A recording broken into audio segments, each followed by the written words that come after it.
So Monday was the 25th anniversary of the Family and Medical Leave Act, requiring employers of a certain size to allow up to 12 weeks of unpaid leave when you have a baby, right? Unpaid leave. And here we are 25 years later, and the conversation around paid family leave has been exclusively a Democratic thing for quite a while. And now Ivanka Trump and Marco Rubio are jumping on board, according to Politico. And joining me on the phone right now to discuss is the president of the Independent Women's Forum, Carrie Lukas. Carrie, thanks so much for coming on the show today.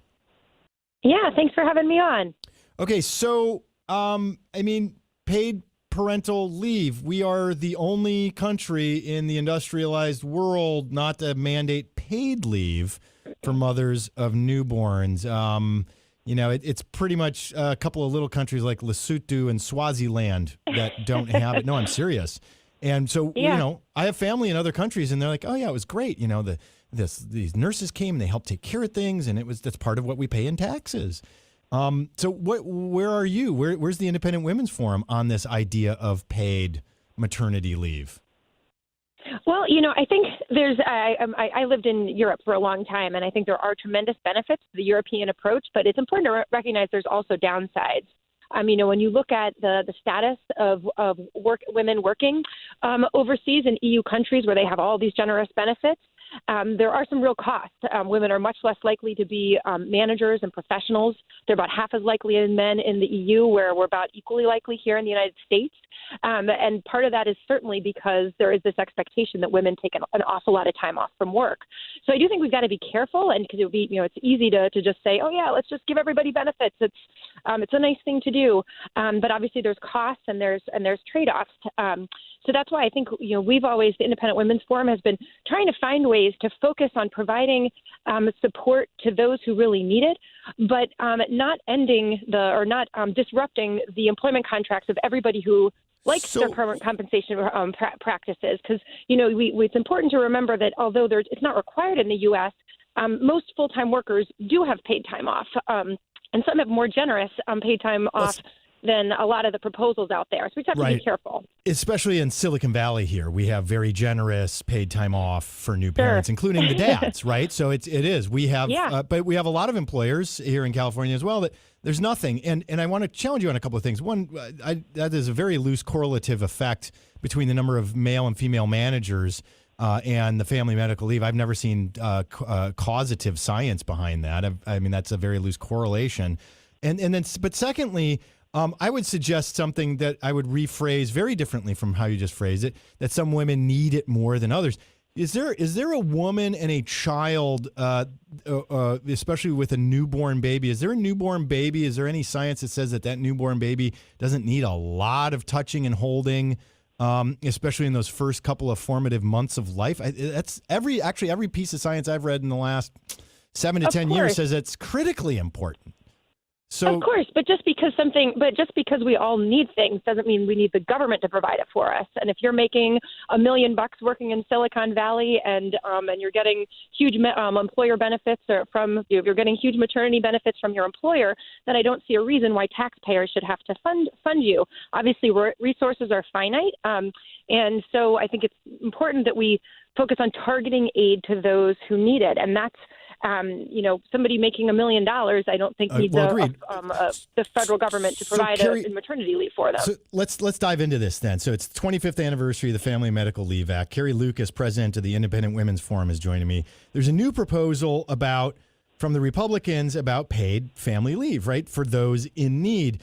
One of the things I find is very interesting is that it's Social Security is what they're proposing. Tell me about what you know of this idea that's coming out. Sure. Well, first, it's some Republican senators have kind of embraced the idea and are working on legislation, but it's not a Republican idea. This is something that my organization, the Independent Women's Forum, we published a paper written by a woman who proposed this idea, and we've actually received there's some Democrats who are reaching out too, because I do think this has a lot of bipartisan appeal. So here's the basic idea. Basically, everybody out there is paying in. If you're working, you're paying into Social Security with the idea that you're going to get retirement benefits starting at age 66 or 67, depending on how old you are today. And this idea is basically that if you want to, if you need paid time off following the birth of benefits paid to receive income support, you could access your Social Security benefits now for 12 weeks following the birth or adoption of a child, and then in return, you're delaying your age of eligibility for retirement enough to compensate for those costs. Everybody's still crunching the numbers to figure out exactly what that would be, but it looks like it should be about 1 week for 1 week. So if you take 12 weeks of paid leave now from Social Security, then you would have to work an extra or not be eligible for retirement benefits for an extra 12 weeks. So instead of working until 67, you'd have to work until 67 and 3 months. I have a better idea. I have a better idea. Hang on a second. So now you're punishing again somebody at the lower end of the economic scale is what we're talking about, because you're saying, and now you can't retire because we're going to make sure that kids are much healthier in this world upon birth. If you're on the lower end of the economic scale, we're going to give you paid maternity leave. How about this? How about we fix what was missed in the 1983 Social Security repair that was done by Alan Greenspan and signed by Ronald Reagan, and it had massive bipartisan support. They never tied the increase on how we tax wages to fund Social Security properly. So when I redid the math 5 years ago, as of 5 years ago, if they had pegged that properly, we should be taxing Social Security wages up to $162,000. And then that's not an issue. And if we did that, which would be about $170,000 today or $175,000 being what we tax up to, then we don't have to worry about saying, hey, I know that you're on the low end of the economic scale and you don't have the financial resources of a wealthy executive in Silicon Valley. So instead of punishing you at the end of your career as well and we want to make sure that babies are healthy, why not just give them that benefit and make sure that we're taxing up to the proper amount that wasn't built in 1983?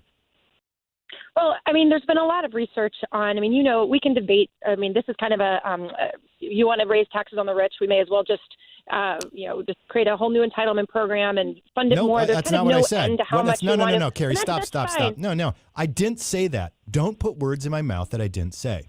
What I said is they did not correctly fix Social Security in 1983. They missed one key point, which was to peg, because remember, go back and read that. It's a very important piece of legislation that we passed. And it specifically says that it's going to fix the underfunding of Social Security because it was running a deficit in the late 1970s. The 1983 legislation included provisions for limiting future growth in expenditures and increasing revenues, but what they missed was pegging it correctly to inflation on how they increased the taxation. So that's not saying I want to tax the rich. That's saying Alan Greenspan and Ronald Reagan had it almost entirely right and missed one key little piece that Alan Greenspan later on admitted that he missed. So why not fix that, and then all of a sudden we can take care of the problem?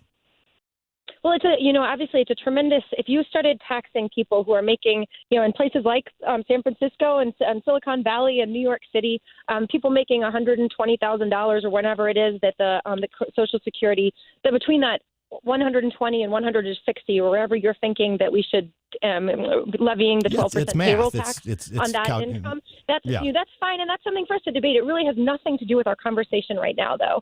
But it does because it absolutely does, because you said it's a week for week. If you take paid maternity leave right now, then you're not going to be able to retire for an additional week or 12 weeks later. And if I have 4 kids and I took 12 weeks for each of my 4 kids, that means I can't retire for an extra year at the end of my career, because you're saying if I'm going to collect Social Security now because I'm taking time off for a baby, which by every measurement is the right thing to do, and now you're punishing that woman at the lower end of the economic scale at the end of her career, saying you have to work an extra year before you can collect Social Security. And I'm saying that's easily fixed without putting that punishment in the end if we correctly fund Social Security in the first place. I've done the math. I've written articles on it too, Carrie. It's really, really not that difficult. But at least we're having the conversation, and for that I am deeply thankful. Carrie Lukas, president of the Independent Women's Forum. I appreciate that we're talking about paying for family and medical leave. Thank you so much for your time today.